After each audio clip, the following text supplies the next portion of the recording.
Magandang araw mga kasama. Ito po yung 3 hectares.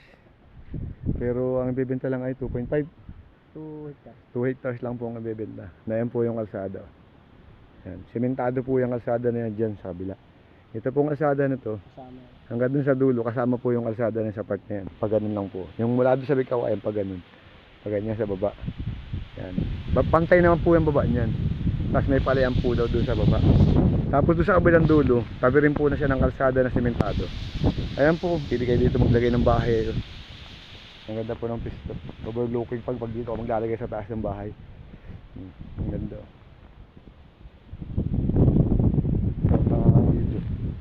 Tandaan natin ito kuya.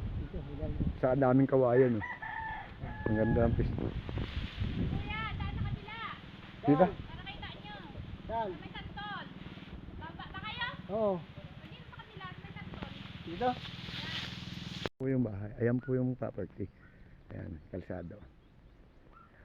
Kasama po ito nyugo na to.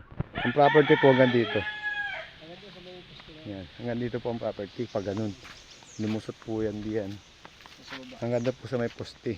Ayan, sa may poste po. Pababa. Pababa yan. Tapos nyugan. May palayan po dyan sa baba. Pupuntahan po namin yan. Ayan ang nyugan.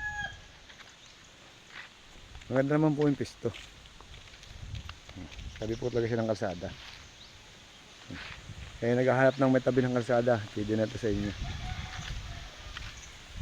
Ayan po, nag-clearing na po nila, nililinis po, may nagkukupra, may nag-uuling na nga po dun. Doon sa nyugan na yan, yung mga nyugan na yan hanggang doon sa kabila, andun po yung kalsada na simentado din. Paikot po ang kalsada nito.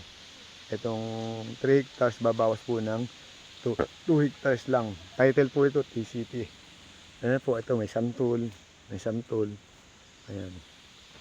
Ang ganda nito at overlooking kung pag-aalagaan mo lang ng baka. Pero namang pwedeng itambak ito lupa na ito dito yun, para magpang-abot yun dyan. Saka yan. So maganda ito pinya. Kasama yung kabila no? Mm. Kasama ko po yung kabila na yan. Tabi po ito ng kalsada. Pagbaba mo sa kalsada, ito na. Yan. Kasi pala nito sinasabi. Ano sa kabilang yun? Kabila. Lipat lang tayo doon sa kabila mamaya. Video natin yun. Yan po yung palayan dati. Yan. Yan. Magandang po sa baba doon sa tubigan dyan. Ito po nyo yan.